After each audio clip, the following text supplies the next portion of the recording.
Hello friends, எல்லாருக்கும் வணக்கம். இன்றைக்கி நம்ம நிக்கிஸ் கிச்சனில் நல்ல வாசனையோட சூப்பரான ஒரு வெரைட்டி ரைஸ் என்னென்னு பார்த்தீங்கன்னா தேங்காய் பால் பட்டாணி பிரியாணி எப்படி செய்கிறதுன்னு பார்க்கலாம். இது நல்ல பிரியாணி ஃப்ளேவரோட சாப்பிட்றதுக்கு ரொம்ப ருசியாக இருக்கும். செய்கிறதுக்கு பார்த்திங்கன்னா ஒரு 10லேருந்து 15 நிமிஷத்துக்குள்ளே ப்ரெஷர் குக்கரில் ஒரு விசில் வச்சோம்னா அருமையான பிரிஞ்சி நமக்கு ரெடி ஆகிடும். இது இப்போ எப்படி செய்கிறது, இதுக்கான அளவுகள் என்னென்ன அப்படிங்கிறத பார்த்துடலாம் வாங்க. இந்த பிரியாணிக்கு முதல்ல ஒரு குக்கரில் 2 டேபிள் ஸ்பூன் நெய் சேர்த்துக்கலாம். இப்போ இதில் ஒரு 10 முந்திரி சேர்த்து நல்லா ஒரு பொன்னிறமாக வர்ற அளவுக்கு வதக்கி எடுத்து வச்சிடலாம். இப்போ இது சரியாக இருக்கும், நம்ம எடுத்து வெளியே வச்சிடலாம். இப்போ இந்த நெய்யோடவே 2 ஸ்பூன் அளவுக்கு எண்ணெய் ஊற்றிக்கலாம்.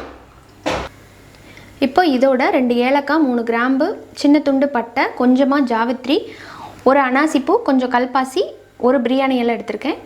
இது எல்லாத்தையுமே சேர்த்துடலாம். இப்போ இதோட நீலவாக்கில் நறுக்குன ஒரே ஒரு பெரிய வெங்காயத்தை சேர்த்து வதக்கிடலாம். இது நல்லா வதங்கணும். இப்போ வெங்காயம் நல்லா வதங்கி ப்ரௌன் ஆகிருக்கு. இப்போ இந்த டைமில் 1 டேபிள் ஸ்பூன் இஞ்சி பூண்டு விழுது சேர்த்துடலாம்.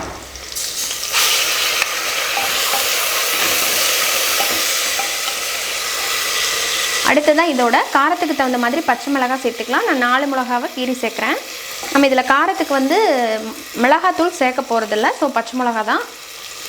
அப்புறமா கொஞ்சமாக புதினா இலை, அப்புறம் மல்லி இலை.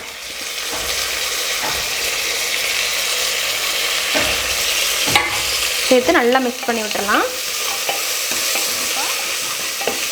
இந்த மாதிரி மிக்ஸ் பண்ணிவிட்டு உடனே 1 கப் பச்சை பட்டாணி, ஃப்ரெஷ் பட்டாணி எடுத்துருக்கேன், அதை சேர்த்துடலாம்.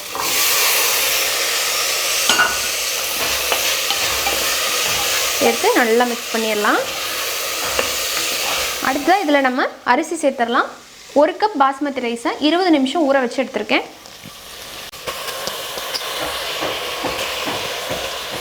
அதை சேர்த்துட்டு ஜென்டலாக மிக்ஸ் பண்ணி விட்டுடலாம். இப்போ இந்த மாதிரி மிக்ஸ் பண்ணதுக்கப்புறமா இதில் நம்ம தண்ணி சேர்த்துக்கலாம். நம்ம இன்றைக்கி தேங்காய் பால் முழுசாக சேர்க்க போகிறோம், தண்ணி இதில் சேர்க்க போகிறதில்ல. 1 கப் பாஸ்மதி ரைஸுக்கு 1.5 கப் தண்ணி சேர்ப்போம் இல்லைங்களா, 1.5 கப் தேங்காய் பால் எடுத்துருக்கேன், அதை சேர்த்துடலாம். கெட்டியான தேங்காய் பால்.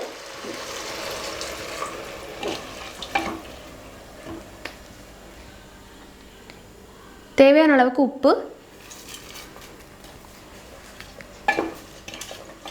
இப்போ கடைசியாக இதில் 1 டீஸ்பூன் அளவுக்கு எலுமிச்சம்பழ ஜூஸ் சேர்த்துக்கலாம். நம்ம தக்காளி சேர்த்துல, ஸோ புளிப்பு சுவைக்காக இதை சேர்த்து நல்லா மிக்ஸ் பண்ணி விட்டுடலாம்.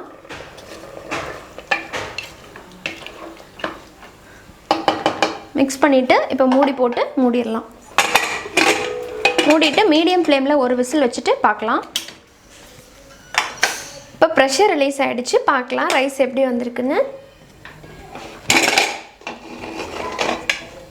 ஓ, திறக்கும் போதே இந்த பிரியாணியோட வாசம் நல்லா வருது,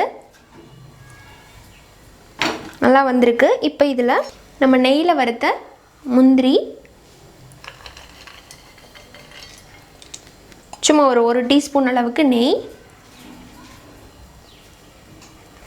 கூடவே கொஞ்சம் போல் மல்லி இலை சேர்த்துட்டு நம்ம மிக்ஸ் பண்ணிடலாம்.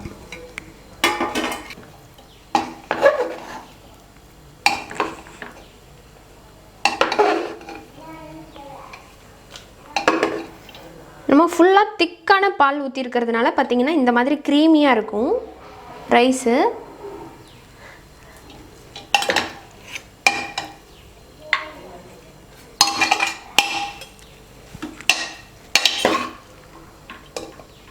நல்லா ஒட்டாமல் தான் வந்திருக்கு, தனித்தனியாக இருக்குது ரைஸ்.